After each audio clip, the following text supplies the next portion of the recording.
I apologise both for looking like a bit of a freak today. There was nothing dramatic, I'm afraid. When you reach my age, you basically have to get out of bed the wrong way and everything stops working. And I also apologise for the technology troubles with the webcasting and the podcasting and the fact that my computer isn't working. We will soldier on and do a decent job today, I hope. So two things to begin with. First, I want to remind you that I have office hours today from 3:30 to 5:30. My office hours have been a bit messed up because we've had lots of talks going on a Tuesday afternoon, but I shall be there for the full 2 hours today, and I'd love to have the opportunity to meet those of you I haven't met before. The other thing I wanted to say is that to remind you that you can put suggestions, requests on the chat room of BSpace for music to listen to. I'm coming out of the era of playing you just white guys playing guitars from the 1970s, and this is your chance to educate me in good British music that I don't know. Okay, so let's begin this lecture on revolution in government in the 19th century. My last 3 lectures, which I know should have been about 15, surveyed the long 18th century from the Glorious Revolutions, even through to 1714, down to the Napoleonic Wars. And the basic argument that I was trying to get across to you was that Britain's ancient regime, this system dominated by a monarchy, an aristocracy, and an established Anglican church, ironically, or paradoxically, catalysed the emergence of new ways of thinking about the organisation of political, economic, and social life. And one of the remarkable things about that process was that this new imperial state that grew up during the 18th century on top of this ancient regime found ways of nesting those processes within it. So I ended the last lecture, I think, saying, look, in 1815, Britain's ancient regime looks basically the strongest of any in Europe at the end of the Napoleonic Wars. And yet, that very system had created a set of processes that would appear to threaten and undermine it. So today, I'm going to carry on talking about different types of revolutions. And today I want to talk not about the type of high political revolution that was the Glorious Revolution or the economic revolutions that I was talking about last week, but I want to talk about a revolution in the form of government that happens in the 19th century. And I'm going to suggest that new forms of governing happen for 2 reasons. The first reason builds on those lectures last week and says, look, you need new systems for governing a radically different type of society. So that the type of society created by rapid population growth and increasing mobility meant that we had a new type of society, what Adam Smith called the society of strangers, and this required new ways of projecting power and authority. The old ways of having power and authority mediated in person, in particular localities, were being displaced because you now did not know necessarily the people that you were governing over. The second reason is that this new system of government comes out of the radical and enlightened critiques of the ancient regime. It develops ideas about a new rational and scientific form of government, and it's the application of those ideas in large part we'll be tracing today. Final point before I get to the introduction proper, I'm going to characterise these new forms of government that emerged in the 19th century as liberal, with a small l, lowercase. And I want you to remember that definition of liberalism that I gave you in the very first time that we met. So by liberalism, I'm not talking about the thing that Berkeley is apparently famous for. It isn't about being cool or hip or open-minded or thinking of yourself as socially or politically progressive. The liberalism that I'm talking about grew out of this critique, this critical engagement with the institutions of the 18th century. And it came to be characterised in the 19th century by a belief in free trade, by a belief in rational and representative forms of government, in the rule of law, and the idea of individual self-improvement, and the creation of a meritocratic system that would bring advancement and prosperity to all of those who deserved it. Now, remember what I said to you in the very first class, that the challenge in this course is not taking those things that you think look instantly recognisable and thinking, oh, I know what the rule of law is, oh, I know what rational representative forms of government are. The liberalism I'm about to describe to you, and these forms look radically different from the systems that you think of in those terms today. Okay, so let me give you still yet introductory comments to this lecture. Historians of Britain are basically very fond of discovering revolutions in government. In fact, I think that you could now say every century since the 16th century has its own revolution in government. Historians have claimed, oh yes, 16th century, yes, here's a revolution in government, 18th century, oh yes. So what is at stake there is an attempt to try and mark out the emergence of new capacities of the state, the ability of the state to be able to do new types of things, and to extend the reach of its power over ever greater distance. And lastly, what's at issue in these claims about revolutions in government is the way in which state power was justified, the ways in which this extension of state power was justified, how it made claim to a certain type of legitimacy. Now, it's going to be my suggestion to you today, as I've said, that the new type of state emerges basically between roughly the 1820s and the 1880s. And I'm going to suggest to you it was a characteristically modern type of state, and a distinctly liberal one. In fact, I'm going to say that it's the foundation of the type of state that still predominates in much, well, certainly in Britain, and in much of the Anglo-speaking world. And it emerges, note, during a period of peacetime, broadly speaking. There's lots of colonial wars, and I'm going to come to those in a minute. But basically, this state develops not out of the exigencies of war, not out of the necessity of raising taxes or waging war, but out of a challenge of governing its population and its territory in peacetime. So what made this a modern, or indeed a liberal type of state? Historians have basically had a variety of answers to this. Okay? On the one hand, they say, well, look, the key issue here is that the state becomes more representative. Okay, you have the passage of this thing called the Great Reform Act, which you'll learn about next week, that reforms the electoral system, that enfranchises the new industrial bourgeoisie in the new industrializing areas, and then Parliament responds to their demands and begins to introduce a whole series of measures like the Test and Corporations Act, Catholic Emancipation, the Reform Act, the New Poor Law, Municipal Reform, Corn Laws, Navigation Acts, all the old system basically wiped out between 1828 and the repeal of the Navigation Acts in 1849.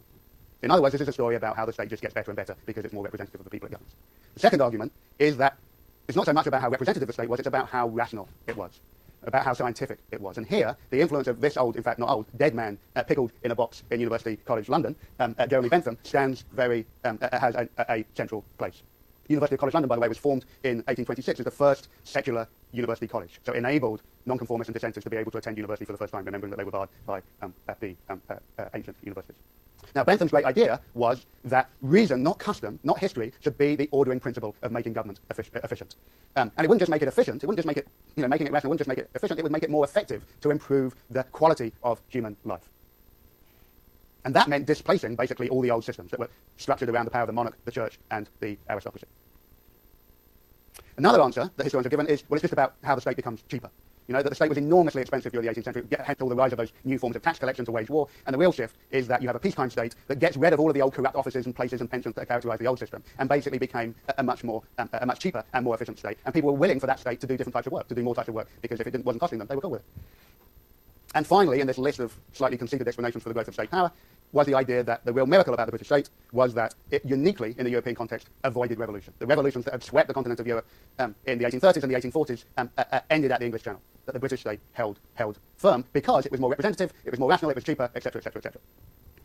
I'm not a fan of any of those types of explanation, and so I'm going to give you some alternatives here. The first thing I'm going to be arguing to you today is that far from the state receding and becoming cheaper and more efficient, basically smaller, which is what the idea of the Victorian laissez-faire state that you've been reading about with Eric Evans was predicated about. Actually, the opposite is true. That what you see in the 19th century is a massive growth in new forms of governmental power that became insinuated into the very fabric of people's everyday lives in an unprecedented type of way. And that many of those new forms of state intervention were designed to compel people to become what I'm going to describe as a liberal subject, a good, civil, rational, ideal citizen. This is what I'm going to describe to you as the rule of freedom, a whole new series of rules for how it is you have to behave to become free, that the state helps implement. Second point I want to emphasize today is to broaden the story out a bit by saying, look, the British state was not simply a state forged in this cosy domestic context of the British Isles. Actually, many of the new forms of state power and of governmental action were pioneered across the British Empire. And that shouldn't, in a way, be surprising because the British Empire didn't stop expanding at the Congress of Vienna. 1815 wasn't the end of Britain's imperial reach. In fact, it colonized Singapore in 1824, Shanghai and Hong Kong after the Opium Wars in 1841, New Zealand in 1840, Natal and South Africa in 1843. So actually, this period of the 1820s and the 1820s through to the 1840s is one of quite significant imperial extension. And in that process, the British state had to find new ways of governing those localities, bearing in mind that they were, as you can see from this map, very, very distant from the imperial center. Now, to justify these new types of interventions, both in Britain and across the colonies, you had to have a new principle of government. And key here, I'm going to suggest, is the idea that government took increasingly scientific and disinterested forms. That government was beyond politics. It was no longer lodged in the authority of particularly charismatic individuals, be it a monarch or a local aristocrat, and it was no longer linked in to a series of interested forms of corruption, where you serve the government in order to get a pension, and that you were appointed to that type of position. The key shift that I'm going to describe to you here is that government becomes about trusting in rational bureaucratic procedures. It no longer becomes about trusting in the authority of individuals in localities. And the final point, I've just realized I've been talking for almost 20 minutes and I haven't got out of the introduction. The final point I want to emphasize is that this process creates, ironically, because you think it's going to create a centralized bureaucratic machine, in London, and it does, and I'm going to show you how it does that, but it also perversely reanimates local and personal forms of power. In other words, this isn't a story about the simple forward march of a new type of bureaucratic state. It's a little more complicated than that. So let me flesh out a little more what I mean by this rule of freedom, because it's pretty important to this lecture as a whole, and it's a phrase that I borrow from the advisor that trained me as a graduate student. It's his term, not mine, so it's almost a form of plagiarism. So last Thursday, I was talking to you about this enormous social transformation created by an increasingly mobile and expanding population. And what I want to emphasize today is that what that meant in terms of the influence of power and authority was that it could no longer be understood or relied upon that the old figures, the priest, the landlord, even the employer, would necessarily know the individuals that they claimed authority and power over. We created increasingly a type of society of strangers in Smith's terms, and therefore the old forms of personal authority were much less effective. This was also true of the church, which was paralysed by its fear that the church no longer exercised authority over the population. And that was particularly the case in the new industrial cities, or the growing urban areas where there just weren't as many churches built. So in 1850, the 1851 religious census showed that only 1 in 5 people attended church in London. And the vast majority of those were, of course, the working poor. I mean, the vast majority of the people who didn't attend were the working poor. The other point I want to make here is that remember how the 18th century had no centralised police force, how it was dependent upon the imperial state was dependent upon basically a pretty mobile militia that would run around the countryside on horseback, putting down riots at the beck and call of the local magistrates.